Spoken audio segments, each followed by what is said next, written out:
Thaksin Shinawatra, acquitté vendredi de crimes de lèse-majesté, demeure une personnalité centrale de la vie politique thaïlandaise, malgré des années d'exil et plusieurs condamnations qui lui ont façonné une image aussi adulée que détestée.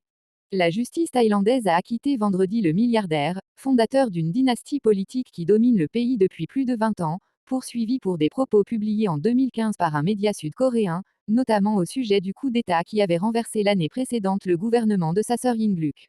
L'ancien policier de 76 ans au parcours de self-made man a longtemps été la bête noire de l'establishment attaché au roi, qui voyait en lui un homme corrompu, autoritaire et dédaigneux vis-à-vis des institutions.